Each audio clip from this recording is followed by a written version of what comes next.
നിങ്ങൾക്ക് യൂസ്ഫുൾ ആയിട്ടുണ്ട് ഈ ഒരു വീഡിയോ എന്നുണ്ടെങ്കിൽ തീർച്ചയായിട്ടും കമൻറ്റ് ബോക്സിൽ യൂസ്ഫുൾ ആയി എന്ന് തന്നെ പറയാം കേട്ടോ. Hi hello welcome back, it's me Anamika. അപ്പോൾ ഇന്നത്തെ നമ്മുടെ വീഡിയോ എന്ന് പറയുന്നത് കെമിസ്ട്രി എങ്ങനെയാണ് പഠിക്കുക എന്നുള്ളതാണ്. +1 കെമിസ്ട്രി എങ്ങനെയാണ് നമ്മൾ പഠിക്കുക, എന്തൊക്കെയാണ് ഇമ്പോർട്ടൻ്റ് ആയിട്ടുള്ള ടിപ്സ് അല്ലെങ്കിൽ ഇമ്പോർട്ടൻ്റ് ആയിട്ടുള്ള ടോപ്പിക്സ്, ഫോർമുലാസ്, ഇക്വേഷൻസ് ഒക്കെ എന്തൊക്കെയാണ് ഈ ഒരു +1 കെമിസ്ട്രിയിൽ എന്നുള്ളതാണ് നമ്മൾ ഇന്ന് നോക്കാൻ പോകുന്നത്. അപ്പോൾ ഞാനിപ്പോൾ വീടിൻ്റെ ഫ്രണ്ടിൽ ഇരുന്നിട്ടാണ് ഷൂട്ട് ചെയ്യുന്നത്. അപ്പോൾ ബാക്ക്ഗ്രൗണ്ടിൽ ഇങ്ങനെ കുറേ നോയ്സസ് ഒക്കെ വരും. അപ്പോൾ അതൊന്ന് ഇഗ്നോർ ചെയ്യുക. ഞാൻ മാക്സിമം നിങ്ങൾക്ക് ഓഡിബിൾ ആവുന്ന രീതിയിലാണ് വീഡിയോസ് റെക്കോർഡ് ചെയ്തുകൊണ്ടിരിക്കുന്നത്. അപ്പോൾ നമുക്കിനി ഒത്തിരി പറഞ്ഞ് ടൈം കളയാണ്ട് വേഗം തന്നെ വീഡിയോയിലേക്ക് കിടക്കാം. ഫസ്റ്റ് ലെസൺ വന്നിട്ട് some basic concepts of chemistry എന്ന് പറയുന്നതാണ് നമ്മുടെ ഫസ്റ്റ് ലെസൺ. അപ്പോൾ ഇതിനകത്ത് നമുക്ക് പഠിക്കാനുള്ളത് നേച്ചർ ഓഫ് മാറ്ററാണ് ഫസ്റ്റ് പഠിക്കാനുള്ളത്. അതായത് മാറ്റർ എന്ന് പറഞ്ഞു കഴിഞ്ഞാൽ anything that have mass and occupies space, ഒരു മാസം ഉള്ളതും സ്പേസ് ഓക്യുപ്പൈ ചെയ്യാൻ പറ്റുന്ന ഏതൊരു തരത്തിലുള്ള സബ്സ്റ്റൻസിനെയും നമുക്ക് മാറ്റർ എന്ന് വിളിക്കാം. അപ്പോൾ മാറ്ററിൻ്റെ ഏതൊക്കെയാണ് സ്റ്റേറ്റ്, സോളിഡ്, ലിക്വിഡ്, ഗ്യാസ്, അതിൻ്റെ കാര്യങ്ങൾ, അതിൻ്റെ 1-2 എക്സാമ്പിൾസ് ആണ് നമുക്ക് പഠിക്കാനായിട്ടുള്ളത്.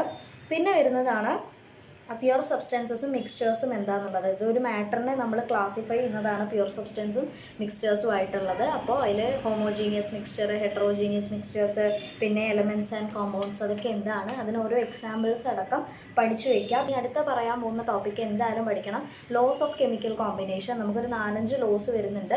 Law of conservation of mass, law of constant composition or definite proportion, law of multiple proportion, അതുപോലെ തന്നെ Gay Lussac law of gaseous volume, 5ാമത്തെ അവഗാഡ്രോസ് ലോ. ഈ ഒരു 5 ലോയും ഇമ്പോർട്ടൻ്റ് ആണ്. ഇത് പഠിക്കാതെ ഫസ്റ്റ് ചാപ്റ്ററിൽ ഈ ഒരു സാധനം പഠിക്കാണ്ട് നിങ്ങൾ ആരും എക്സാമിന് പോകരുത്. അപ്പോൾ ഈ ഒരു ലോസിനെ പറ്റി പഠിക്കുമ്പോൾ നിങ്ങൾ ഈ ലോൻ്റെ സ്റ്റേറ്റ്മെൻറ്റ് എന്താണെന്ന് പഠിക്കണം. അപ്പോൾ ഒരു ടിപ്പ് പറയാം, അതായത് കെമിസ്ട്രിയിൽ എന്ന് പറഞ്ഞു കഴിഞ്ഞാൽ സ്റ്റേറ്റ്മെൻറ്റ്സ്, ഇങ്ങനത്തെ ലോസ് കാര്യങ്ങളൊക്കെ ഉള്ളത് അങ്ങനെ തന്നെ പഠിക്കുക. കാരണം എന്താണെന്ന് വെച്ച് കഴിഞ്ഞാൽ അതിൽ നമ്മളുടേതായിട്ടുള്ള രീതിയിൽ ഉണ്ടാക്കി എഴുതാൻ പറ്റില്ല. അങ്ങനെ എഴുതിയിട്ടുണ്ടെങ്കിൽ നമുക്ക് മാർക്കും കിട്ടില്ല. അപ്പോൾ എന്താണോ കറക്റ്റ് സ്റ്റേറ്റ്മെൻറ്റ് ആ ഒരു രീതിയിൽ തന്നെ പഠിക്കുക.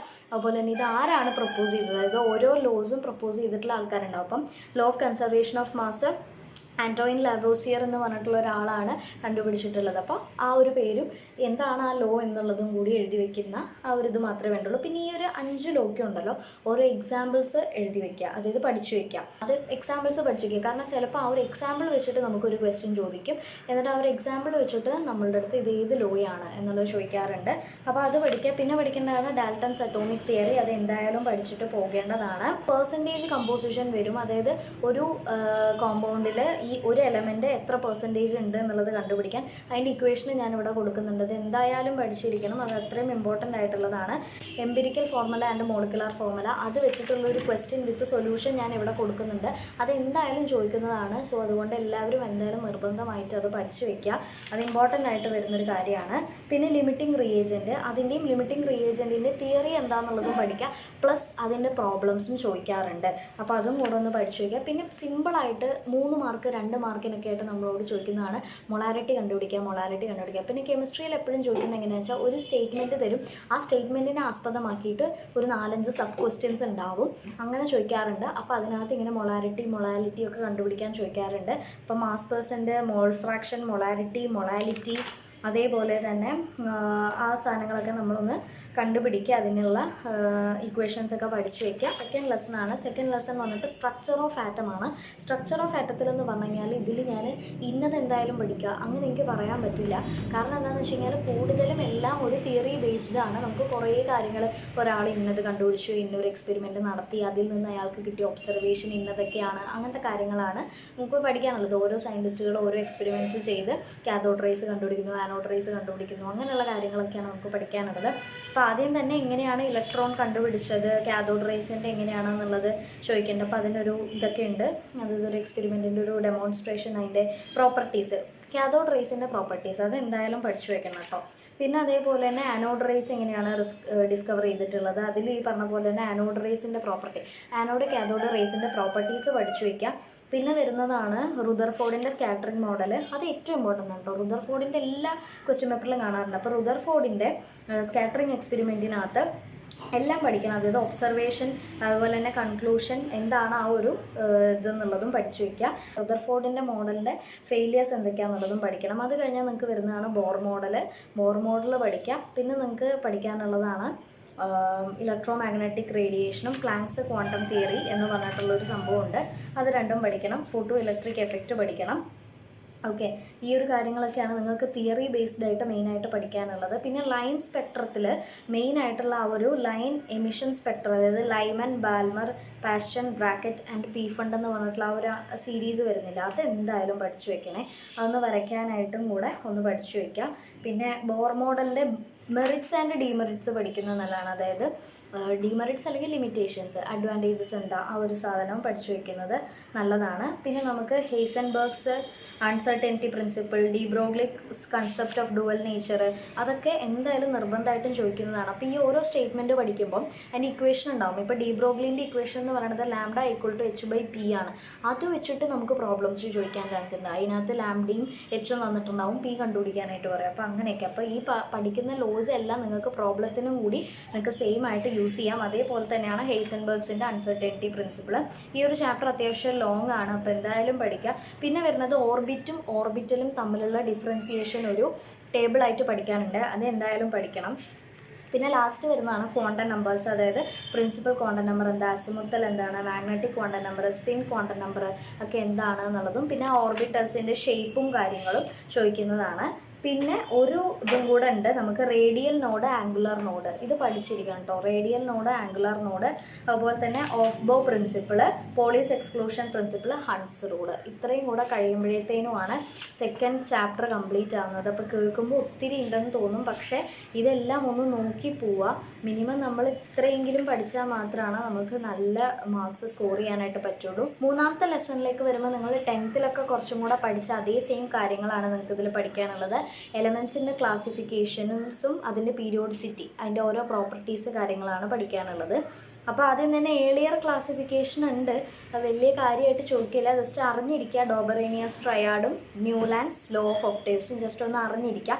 പിന്നെ വരുന്നത് മെൻഡലീവ്സിൻ്റെ പീരിയോഡിക് ലോ ഉണ്ട്. അപ്പോൾ മെൻഡലീവ് കണ്ടുപിടിച്ച പീരിയോഡിക് ടേബിളിൽ എത്ര കോളം എത്ര റോ ഉണ്ടായിരുന്നു അതൊന്ന് കണ്ടുപിടിക്കുക, അതൊന്ന് പഠിക്കുക. പിന്നെ മെൻഡലീവ്സിൻ്റെ പീരിയോഡിക് ടേബിളിൻ്റെ മെറിറ്റ്സ്, എന്തൊക്കെ ഗുണങ്ങളാണ്, അതുപോലെ തന്നെ എന്തൊക്കെയാണ് അതിൻ്റെ ഡിസഡ്വാൻറ്റേജസ്, ഡിമെറിറ്റ്സ്. പിന്നെ മോഡേൺ പീരിയോഡിക് ലോ, നമ്മളിപ്പോൾ യൂസ് ചെയ്യുന്ന പീരിയോഡിക് ലോൻ്റെ കാര്യങ്ങൾ പഠിക്കാം. സെയിം നേരത്തെ പറഞ്ഞ അതേപോലെ തന്നെ പഠിക്കാം. പിന്നെ നമ്മൾ കണ്ടുപിടിക്കേണ്ടത് ഫസ്റ്റ് പീരീഡിൽ എന്താണ്, സെക്കൻഡ് പീരീഡിൽ എത്ര തൊട്ട് എത്ര വരെയാണ്, ഏതൊക്കെ എലമെൻ്റാണ് സ്റ്റോർ ചെയ്തിട്ടുള്ളത്, അങ്ങനത്തെ കാര്യങ്ങളൊക്കെയാണ് നമുക്ക് അതിനകത്ത് പഠിക്കാനുള്ളത്. പിന്നെ S block, P block, D block, F block, 4 ബ്ലോക്കുകളാണ് നമുക്കുള്ളത് എന്നറിയാലോ. അതിനകത്തൊക്കെ ഓരോന്ന് എസ് ബ്ലോക്കിലൊക്കെ ഏത് ടൈപ്പ് ഓഫ് എലമെൻറ്റ്സ് ആണ് ഇൻക്ലൂഡ് ചെയ്തിട്ടുള്ളത്, അതിൻ്റെ പ്രോപ്പർട്ടീസ് എന്തൊക്കെയാണ്, അങ്ങനത്തെ കാര്യങ്ങളാണ് നിങ്ങളൊന്ന് നോക്കി വെക്കേണ്ടത്. പിന്നെ ഇനി പീരിയോഡിക് പ്രോപ്പർട്ടീസ് നിങ്ങൾക്ക് അത്യാവശ്യം നന്നായിട്ട് പഠിക്കാനുണ്ട്. അതായത് അറ്റോമിക് റേഡിയസ്, അതിൽ തന്നെ കോവലൻ്റ് റേഡിയസ്, മെറ്റാലിക് റേഡിയസ് ആണ് ഏറ്റവും കൂടുതൽ ഇമ്പോർട്ടൻ്റ് ആയിട്ട് വരുന്നത്. പിന്നെ ഈ ഒരു അറ്റോമിക് റേഡിയസ് ഒരു പീരീഡിൽ എങ്ങനെ വേരി ചെയ്യുന്നു, ഗ്രൂപ്പിൽ എങ്ങനെ വേരി ചെയ്യുന്നു, എന്തൊക്കെ ചേഞ്ചസ് ആണ് വരുന്നത്, അത് പഠിക്കണം. അങ്ങനെ ഓരോ ടോപ്പിക്ക് നമ്മൾ പഠിക്കും. അതായത് അറ്റോമിക് റേഡിയസ് പഠിച്ചു. ഇനി നമ്മൾ രണ്ടാമതായിട്ട് പഠിക്കാൻ പോകുന്നുണ്ടാവുക അയോണൈസേഷൻ എൻതാൽപ്പിയാണ്. അത് പഠിച്ചിട്ട് അതിനെ ഗവേൺ ചെയ്യുന്ന ഫാക്ടേഴ്സ്, അയണൈസേഷൻ എൻതാൽപ്പീനെ ഗവേൺ ചെയ്യുന്ന ഫാക്ടേഴ്സ് എന്തൊക്കെയാണ്, അതിൻ്റെ ഫാക്ടേഴ്സ് പഠിക്കാം. അതും ഇതേപോലെ തന്നെ ഒരു പീരീഡിലും ഗ്രൂപ്പിലും എങ്ങനെയാണ് വേരി ചെയ്യുന്നതെന്ന് പഠിക്കാം. അത് കഴിഞ്ഞ് ഇലക്ട്രോൺ ഗെയിൻ എൻതാൽപ്പി, അതിലും ഇതേ സെയിം കാര്യങ്ങൾ തന്നെയാണ്. അതിൻ്റെ ഫാക്ടേഴ്സ്, ഫീച്ചേഴ്സ് എന്തെങ്കിലും ഉണ്ടെങ്കിൽ അത് ഒരു പീരീഡിലും ഗ്രൂപ്പിലും അത് എങ്ങനെ വേരി ചെയ്യുന്നു എന്നുള്ളതാണ് പഠിക്കാനായിട്ടുള്ളത്. പിന്നെ ഒരു അനോമലസ് പ്രോപ്പർട്ടീസ് എന്ന് പറഞ്ഞിട്ടുള്ളൊരു സംഭവമുണ്ട്, അതെന്തായാലും ഒന്ന് പഠിച്ചു വയ്ക്കാം. പിന്നെ ടൈപ്പ് ഓഫ് ഓക്സൈഡ്സും കൂടെ ഉണ്ട് കേട്ടോ. ഇലക്ട്രോ നെഗറ്റിവിറ്റിയും കൂടി ഉണ്ട്, ഞാൻ പറയാൻ വിട്ടുപോയി. ഇലക്ട്രോ നെഗറ്റിവിറ്റിയും ഇതേപോലെ തന്നെ പഠിക്കണം. ഫസ്റ്റ് അതിൻ്റെ ഫാക്ടേഴ്സ്, അതുപോലെ തന്നെ ഒരു പീരീഡിലും ഗ്രൂപ്പിലും അതെങ്ങനെ വേരി ചെയ്യുന്നു എന്നുള്ള കാര്യം, അത്രയാണ് പഠിക്കാനായിട്ടുള്ളത്. ആൻഡ് പിന്നെ നമുക്ക് oxides, basic oxide, acidic oxide, amphoteric oxide, neutral oxide, ഇത്രയാണ് നിങ്ങൾക്ക് ആ ഒരു മൂന്നാമത്തെ ചാപ്റ്ററിൽ പഠിക്കാനായിട്ടുള്ളത്. 4th ചാപ്റ്റർ എന്ന് പറഞ്ഞു കഴിഞ്ഞാൽ കെമിക്കൽ ബോണ്ടിങ് ആണ്. ഫസ്റ്റ് ഓഫ് ഓൾ നിങ്ങൾക്ക് അയോണിക് ബോണ്ട് എന്താണ് എന്നുള്ളത് അറിയണം. എത്ര തരത്തിലുള്ള മറ്റേ enthalpy, ionisation enthalpy, electron gain enthalpy, latus enthalpy, അതുപോലെ ആ കാര്യങ്ങളൊക്കെ ഒന്ന് പഠിച്ചു വെക്കണം. പിന്നെ നമുക്ക് പഠിക്കാനായിട്ട് അതിനകത്തുള്ളത് മെയിനായിട്ട് പഠിക്കാനുള്ളത് ഡൈപോൾ മൊമെൻറ്റിൻ്റെ ഇക്വേഷൻ എന്താണ് എന്നുള്ളത് പഠിക്കുക. അതുപോലെ തന്നെ ഈ ഒരു ഡൈപോൾ മൊമെൻറ്റ് വെച്ചിട്ട് നമ്മൾ ഓരോ മോളിക്യൂളിൻ്റെ സ്ട്രക്ചർ നമ്മൾ ഡിഫൈൻ ചെയ്യും. BF3ൻ്റെ പഠിക്കാനുണ്ട്, അതുപോലെ തന്നെ NH3 NF3ൻ്റെ പഠിക്കുക. ഈ NH3ൻ്റെയും NF3ൻ്റെയും തമ്മിൽ കമ്പാരിസൺ പോലെയാണ് ചോദിക്കാറുള്ളത്. പിന്നെ ഫജൻസ് റൂള് പഠിക്കുക, ESCPR തിയറി പഠിക്കുക, പിന്നെ അതേപോലെ VSEPR തിയറി വെച്ചിട്ടാണ് ഇനി നമുക്ക് വേറെ ഉള്ളത്. അപ്പം ഞാൻ VSEPR തിയറി നിങ്ങൾക്ക് പഠിക്കാൻ ഹെൽപ്ഫുൾ ആവുന്ന ഒരു സാധനം ഈ ഒരു സൈഡിൽ കൊടുക്കാം. അതായത് AB2 എന്ന് പറഞ്ഞു കഴിഞ്ഞാൽ എയും ബിയും അവിടെ ഏത് എലമെൻറ്റ് വേണമെങ്കിലും ആവാം. ഇപ്പോൾ A ബോറോൺ ആണ്, B ഫ്ലൂറിൻ ആണെന്ന് വിചാരിക്കും. അപ്പോൾ BF3 ആ ഒരു മോഡലിലാണ് വരുന്നത് എന്നുണ്ടെങ്കിൽ അതിൽ ഇലക്ട്രോൺ പെയർസ് 3 ഉണ്ടായിരിക്കും. അതിൻ്റെ ഷേപ്പ് ട്രൈഗണൽ പ്ലനാർ ആയിരിക്കും എന്നുള്ള രീതിയിൽ നമുക്കൊരു എലമെൻറ്റ് കണ്ടാൽ നിങ്ങളൊന്നും പഠിച്ചിട്ടില്ലെങ്കിൽ പോലും അതിൽ എത്ര എലമെൻറ്റ്സ് ഉണ്ട്, അത് ഏത് ഷേപ്പിലായിരിക്കും എന്നുള്ളത് നിങ്ങൾക്ക് VSEPR തിയറീൻ്റെ ആ ഒരു ഇതിൽ തന്നെ നിങ്ങൾക്ക് VSEPR തിയറി അറിയില്ലെങ്കിൽ കൂടി നിങ്ങൾക്ക് ഒരു എലമെൻറ്റ് തന്നാൽ എങ്ങനെ കണ്ടുപിടിക്കാം എന്നുള്ളതിന് ഏറ്റവും നന്നായി ഹെൽപ്പ് ചെയ്യുന്ന ഒരു സാധനം ഞാനിവിടെ കൊടുക്കുന്നതായിരിക്കും. അപ്പോൾ അതൊന്ന് സ്ക്രീൻഷോട്ട് ചെയ്ത് വെച്ചിട്ട് അത് നോക്കാനായിട്ട് ശ്രമിക്കുക. അപ്പോൾ അത് വെച്ചിട്ട് നമുക്ക് BF3, CH4, പിന്നെ NH3, അതേപോലെ തന്നെ H2O ഇത്രയും സാധനങ്ങളുടെ നമുക്ക് ചെയ്യാനായിട്ടുണ്ട്. അപ്പോൾ അത് നിങ്ങളൊന്ന് പഠിക്കണം. പിന്നെ സിഗ്മ ബോണ്ട്, പൈ ബോണ്ട് തമ്മിലുള്ള ആ ഒരു ഇത് ചോദിക്കും, കമ്പാരിസൺ ചോദിക്കാറുണ്ട് കേട്ടോ. പിന്നെ ഹൈബ്രിഡൈസേഷൻ എന്താണ്, ഹൈബ്രിഡൈസേഷൻ്റെ ക്യാരക്ടറിസ്റ്റിക്സ് ചോദിക്കും. ഇനി ടൈപ്സ് ഓഫ് ഹൈബ്രിഡൈസേഷൻ നമ്മൾ പഠിക്കും. അതിനൊക്കെ ഓരോ എക്സാമ്പിൾ വെച്ച് ഒരു എക്സാമ്പിൾ കോമ്പൗണ്ട് അല്ലെങ്കിൽ ഒരു എലമെൻറ്റ് വെച്ചിട്ട് പഠിക്കും. അപ്പോൾ sp3 ഹൈബ്രിഡൈസേഷന് എക്സാമ്പിൾ CH4, ഈഥെയിനൊക്കെയാണ്. sp2ന് നമുക്ക് BCl3, C2H4 പറയാം. പിന്നെ sp ഹൈബ്രിഡൈസേഷന് BeF2, C2H2 പറയാം. അങ്ങനെയായിട്ട് നമുക്ക് വരുന്നുണ്ട്. പിന്നെ അതുപോലെ തന്നെ sp3d ഹൈബ്രിഡൈസേഷൻ ഉണ്ട്, അതുപോലെ sp3d2 ഉണ്ട്. പിന്നെ വരുന്നതാണ് MO തിയറി, അതായത് മോളിക്കുലാർ ഓർബിറ്റൽ തിയറി. അത് എന്തായാലും പഠിക്കണം. Energy levels, different energy levels, അതൊക്കെ നിങ്ങളുടെ നോട്ടിൽ ഉണ്ടാവും എന്ന് കരുതിയിട്ടാണ് ഞാൻ പറയാത്തത്. അത് നിങ്ങൾ വേറെ ഒന്നിൻ്റെയും പഠിച്ചിട്ടില്ലെങ്കിലും നൈട്രജൻ്റെയും ഓക്സിജൻ മോളിക്യൂളിൻ്റെയും മാത്രം നിങ്ങളൊന്ന് പഠിച്ചു വയ്ക്കുക. അതേപോലെ തന്നെ നിങ്ങൾക്ക് മാഗ്നറ്റിക് ക്യാരക്ടർ, അതായത് മോളിക്കുലാർ ഓർബിറ്റൽ തിയറി വെച്ചിട്ട് ബോണ്ട് ഓർഡർ കണ്ടുപിടിക്കാനായിട്ടുള്ളതും നിങ്ങൾ പഠിച്ചു വയ്ക്കുക. ഹൈഡ്രജൻ, അതുപോലെ തന്നെ ഹീലിയം മോളിക്യൂള് ഒക്കെ ആയിട്ടുള്ളത്, അങ്ങനെ അതും കൂടെ പഠിക്കുക. പിന്നെ ഹൈഡ്രജൻ ബോണ്ടിങ്, എത്ര തരത്തിലുള്ള ഹൈഡ്രജൻ ബോണ്ടിങ് ഉണ്ട്, അതിൻ്റെ എഫക്റ്റ് എന്താണെന്നുള്ളതും കൂടെ പറയുമ്പോഴേക്കും നമ്മുടെ 4th ചാപ്റ്റർ ഇവിടെ എൻഡ് ആവാനുള്ള 5th ചാപ്റ്ററിലോട്ട് വരുമ്പോൾ തെർമോഡൈനാമിക്സ് ആണ്. തെർമോഡൈനാമിക്സ് എന്ന് പറയുമ്പോൾ ഒരു നമുക്ക് ഫിസിക്സിലും കൂടി വരുന്നൊരു ലെസൺ തന്നെയാണ്. അപ്പോൾ അതിൽ ആദ്യം സിസ്റ്റം എന്താണ്, സറൗണ്ടിങ്സ് എന്താണെന്ന് പഠിക്കുക. എത്ര തരത്തിലുള്ള സിസ്റ്റം ഉണ്ട്, open system, closed system, isolated system, അത് പഠിക്കണം. പിന്നെ വരുന്നത് സ്റ്റേറ്റ് ഫംഗ്ഷനും പാത്ത് ഫംഗ്ഷനും എന്താണെന്നുള്ളത് പഠിക്കുക. പിന്നെ 2 തരത്തിലുള്ള പ്രോപ്പർട്ടി, എക്സ്റ്റെൻസീവ്, ഇൻറ്റൻസീവ് പ്രോപ്പർട്ടി, അത് പഠിക്കുക. ഇതിലെല്ലാം തിയറി ബേസ്ഡ് ആണ് വരുന്നത്. നമുക്ക് കാര്യമായിട്ടൊന്നുമില്ല, കാരണം 4th ചാപ്റ്ററിൽ നമുക്ക് പിന്നെയും വരച്ച് നോക്കാനുള്ള കാര്യങ്ങളൊക്കെ ഉണ്ടായിരുന്നു. ഇതിനകത്ത് അതൊന്നുമില്ല. പിന്നെ ഇൻറ്റേർണൽ എനർജി എന്താണ്, അത് U വെച്ചിട്ടാണ് റെപ്രസെൻറ്റ് ചെയ്യുക, അങ്ങനത്തെ കാര്യങ്ങളൊക്കെ അറിഞ്ഞിരിക്കുക, അതിൻ്റെ പ്രോപ്പർട്ടീസ് അറിഞ്ഞിരിക്കുക. പിന്നെ തെർമോഡൈനാമിക് പ്രോസസ്സ്, 4 പ്രോസസ്സുകൾ വരുന്നുണ്ട്. Isothermal process, adiabatic process, isobaric process, isochoric process. അപ്പോൾ ഈ 4 പ്രോസസ്സുകൾ പഠിച്ചു വയ്ക്കുക. അത് കൂടാതെ വരുന്നതാണ് റിവേഴ്സിബിൾ ആൻഡ് ഇറിവേഴ്സിബിൾ. അതത്ര ചോദിച്ച് കണ്ടിട്ടില്ല, ഇനി വന്നു കഴിഞ്ഞാൽ അത് പഠിക്കുക. പിന്നെ പ്രഷർ വോളിയം വർക്കിൻ്റെ ആ ഒരു ഇക്വേഷൻ വരുന്നുണ്ട്, അതായത് W = -P∆V, അത് വരുന്ന ആ ഒരു ഇക്വേഷൻ പഠിക്കുക. പിന്നെ ഇതിൽ എന്തായാലും പഠിക്കേണ്ടതാണ് first law of thermodynamics, second law of thermodynamics. Okay, അതേപോലെ തന്നെ മാത്തമാറ്റിക്കൽ റെപ്രസെൻറ്റേഷൻ ഉണ്ട് ഫസ്റ്റ് ലോൻ്റെ, അതും പഠിക്കണം. അതുപോലെ തന്നെ പിന്നെ ഹീറ്റ് എന്താണ്, വർക്ക് എന്താണ് എന്നുള്ളത് നമ്മൾ പഠിക്കുക. എൻതാൽപ്പി എന്താണെന്നുള്ളത് പഠിക്കുക. പിന്നെ ഏറ്റവും ഇമ്പോർട്ടൻ്റ് ആയിട്ട് വരുന്നതാണ് relation between ΔH and ΔU. അത് വന്നിട്ട് ΔH = ΔU + ΔnRT എന്ന് വരുന്ന ഒരു ഇക്വേഷനാണ്. അത് പഠിക്കണം നിങ്ങൾ എന്തായാലും. പിന്നെ എക്സോതെർമിക്, എൻഡോതെർമിക് റിയാക്ഷൻസ് എന്താണ്, അത് വേർതിരിച്ചറിയാനായിട്ട് അത് പറ്റണം കേട്ടോ. പിന്നെ നമുക്ക് പഠിക്കാനുള്ളത് ഹീറ്റ് കപ്പാസിറ്റി എന്താണെന്നുള്ളത് പഠിക്കണം. അതിൽ തന്നെ molar heat capacity at constant പ്രഷറും ഉണ്ട്, അറ്റ് കോൺസ്റ്റൻറ്റ് വോളിയം ഉണ്ട്, അതും പഠിക്കണം. അടുത്തത് ഇമ്പോർട്ടൻ്റ് ആയിട്ട് പഠിക്കേണ്ട ഒരു റിലേഷനാണ് CPയും CVയും തമ്മിലുള്ളൊരു റിലേഷൻ. ഇതേ സെയിം റിലേഷൻ നിങ്ങൾ ഫിസിക്സിൽ നിങ്ങൾ പഠിക്കുന്നത് മേയേഴ്സ് റിലേഷൻ എന്നുള്ള പേരിലായിരിക്കും. ഇവിടെ പക്ഷേ ആ ഒരു നെയിമില്ല, പക്ഷെ ഒരേ സെയിം സാധനമാണ്. CP - CV = R എന്നുള്ളതാണ്. പക്ഷെ രണ്ടിലും കണ്ടുപിടിക്കുന്ന ഡിഫറെൻ്റ് ആണ്. അതുകൊണ്ട് കെമിസ്ട്രിയിൽ എങ്ങനെയാണോ നമ്മളത് ഡിറൈവ് ചെയ്യുന്നത് അത് വെച്ചിട്ട് തന്നെ നിങ്ങളതൊന്ന് കണ്ടുപിടിക്കാനായിട്ട് ശ്രമിക്കുക കേട്ടോ. പിന്നെ നമുക്ക് എൻതാൽപ്പി ഓഫ് കമ്പഷൻ, അതേപോലെ തന്നെ എൻതാൽപ്പി ഓഫ് ഫോർമേഷൻ, അങ്ങനെ കുറച്ച് ഡിഫറെൻറ്റ് ടൈപ്സ് ഓഫ് എൻതാൽപ്പീസ് ഉണ്ട്. അതാണ് നിങ്ങളൊന്ന് പഠിക്കേണ്ടത്. പിന്നെ ഹെസസ് ലോ എന്ന് പറഞ്ഞിട്ടുള്ള ഒരു സാധനം, അതിൻ്റെ ആപ്ലിക്കേഷനും കൂടെ പഠിക്കണം. ബോണ്ട് എൻതാൽപ്പി, ബോണ്ട് എനർജി, അതൊക്കെ നിങ്ങൾ ഓൾറെഡി 4th ചാപ്റ്ററിൽ പഠിക്കുക, അതാണ് ഇതിൽ പറയാത്തത്. പിന്നെ സ്പോണ്ടേനിയസ് പ്രോസസ്സ് എന്താണെന്നുള്ളത് പഠിക്കണേ.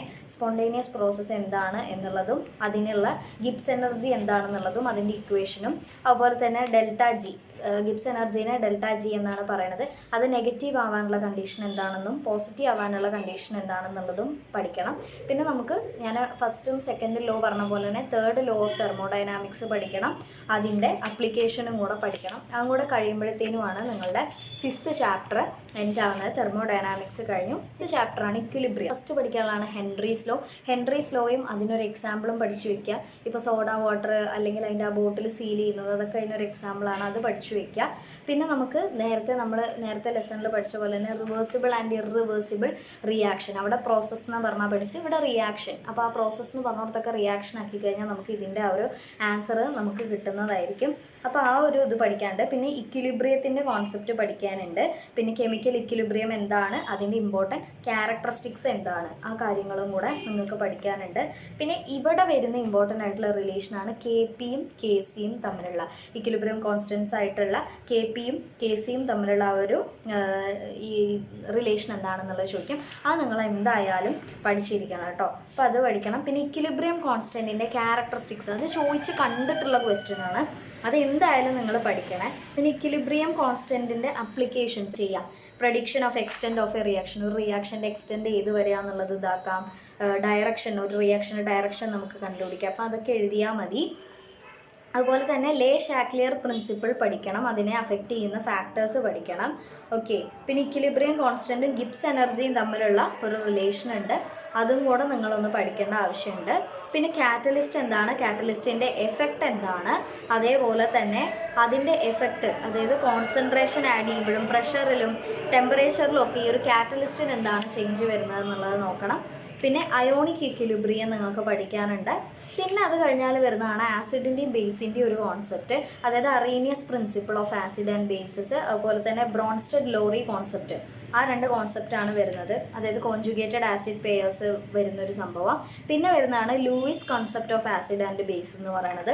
അതും കൂടിയാണ് നിങ്ങൾക്ക് ആ ഒരു ഇതിനകത്ത് നിങ്ങൾക്ക് നോക്കാനായിട്ട് ഉള്ളത് കേട്ടോ. പിന്നെ അയോണൈസേഷൻ കോൺസ്റ്റൻ്റ് ഉണ്ട്. അത് വീക്ക് ആസിഡിൻ്റെയും ഉണ്ട്, വീക്ക് ബേസിൻ്റെയും ഉണ്ട്. അത് നിങ്ങളൊന്ന് നോക്കണം.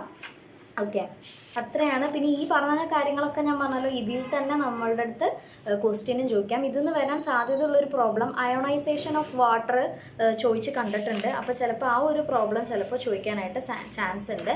പിന്നെ നിങ്ങൾക്ക് വരുന്നതാണ് ബഫർ സൊല്യൂഷൻ. എന്താണ് ബഫർ സൊല്യൂഷൻ, അതിൽ അസിഡിക് ബഫർ, ബേസിക് ബഫർ എന്താണെന്നുള്ളതൊക്കെ ഒന്ന് പഠിക്കുക. പിന്നെ ഹൈഡ്രോളിസിസും കൂടെ നിങ്ങളൊന്ന് പഠിക്കേണ്ടി വരും. അതിൽ സ്ട്രോങ് ബേസസും വീക്ക് ആസിഡും ഉണ്ട്, സ്ട്രോങ് ആസിഡ് ആൻഡ് വീക്ക് ബേസസും ഉണ്ട്. അതുകൊണ്ട് പിന്നെ ഏറ്റവും ലാസ്റ്റ് വരുന്ന topic hydrolysis of salt of weak acid and weak bases and salt of strong acid and strong bases. അതും കൂടെ കഴിയുമ്പോഴാണ് ആ ഒരു കാര്യം തീരുന്നത്. എന്ന് പറയുന്നത് റിഡോക്സ് റിയാക്ഷൻ ആണ്. അപ്പോൾ റിഡോക്സ് റിയാക്ഷനിൽ എനിക്ക് കാര്യമായിട്ടൊന്നും പറയാനില്ല, കാരണം ഓക്സിഡേഷനും റിഡക്ഷനും നടത്തിയിട്ട് ഒരു ഇക്വേഷൻ ബാലൻസ് ചെയ്യുക എന്നുള്ളത് തന്നെയാണ് നിങ്ങൾക്ക് ഇതിൽ കൂടുതലായിട്ട് വരുന്നത്.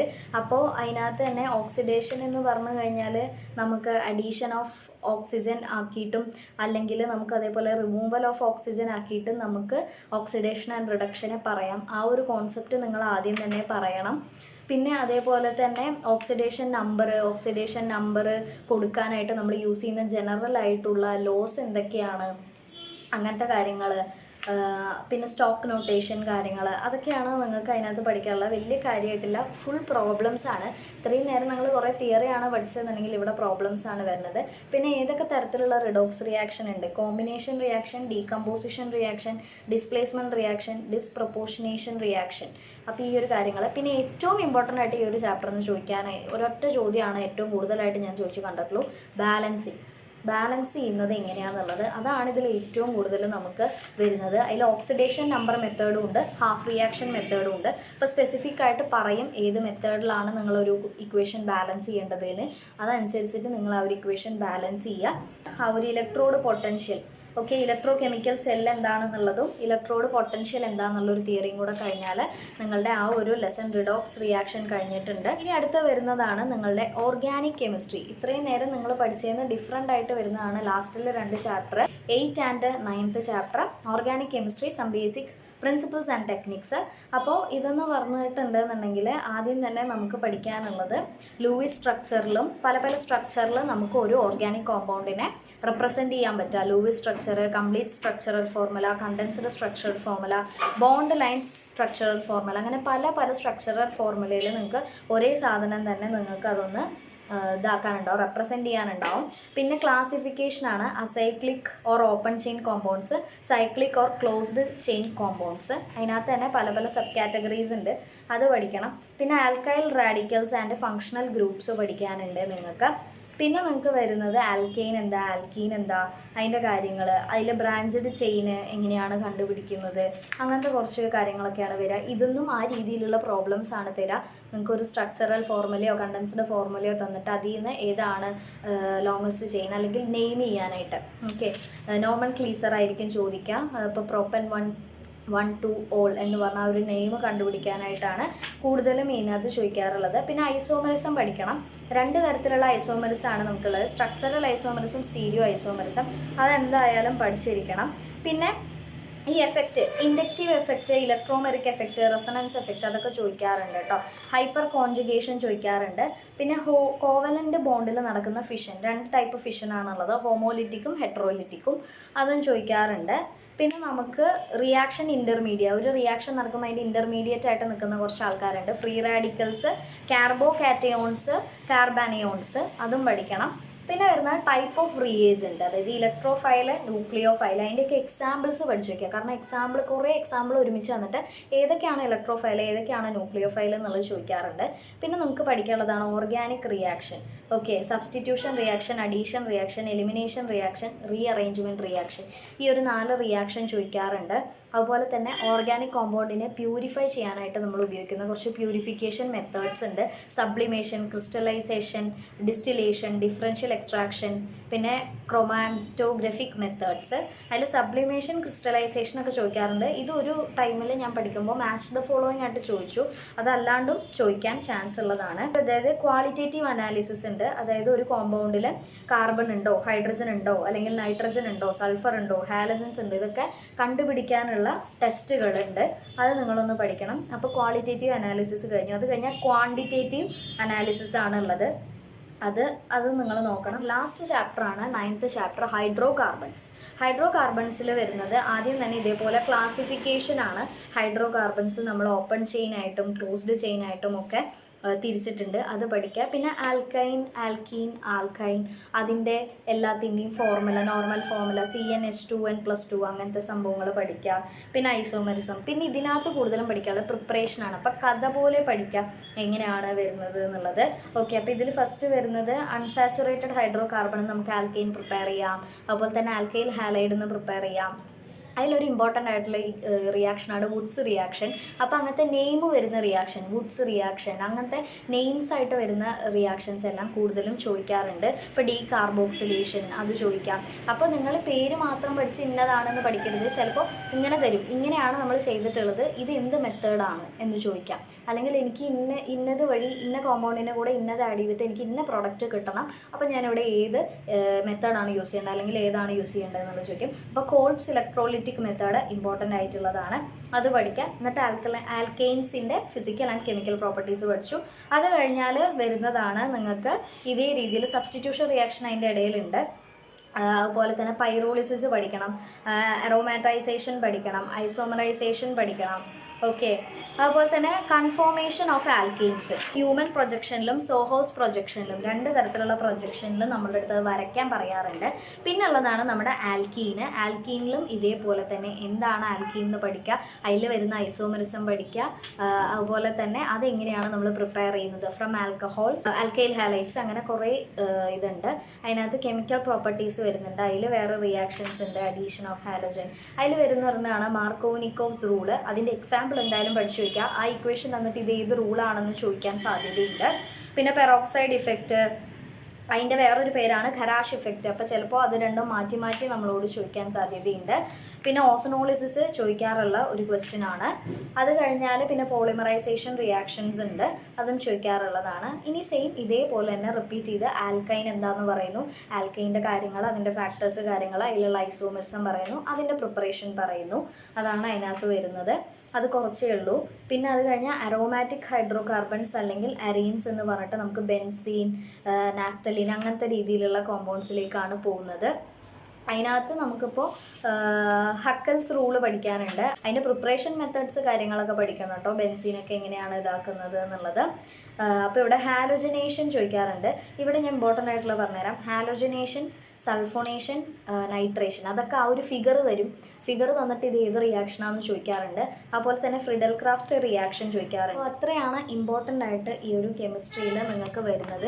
ഇനി സിമ്പിളായിട്ടുള്ള കുറച്ചധികം എങ്ങനെയാണ് ഇതിൻ്റെ കുറച്ചുകൂടെ സിമ്പിൾ നോട്ട്സ് ഞാൻ ഈ ഒരു വീഡിയോൻ്റെ ലാസ്റ്റിൽ തന്നെ ഇൻക്ലൂഡ് ചെയ്ത് വെക്കാം. അപ്പോൾ വീഡിയോ ഇഷ്ടപ്പെട്ടിട്ടുണ്ടെന്നുണ്ടെങ്കിൽ തീർച്ചയായിട്ടും ലൈക്ക് ചെയ്യുക, സബ്സ്ക്രൈബ് ചെയ്യുക. സോ അത്രയേ ഉള്ളൂ. ഇനി എന്തെങ്കിലും സജഷൻസ് കാര്യങ്ങളുണ്ടെങ്കിൽ പറയാനായിട്ട് മറക്കരുത്.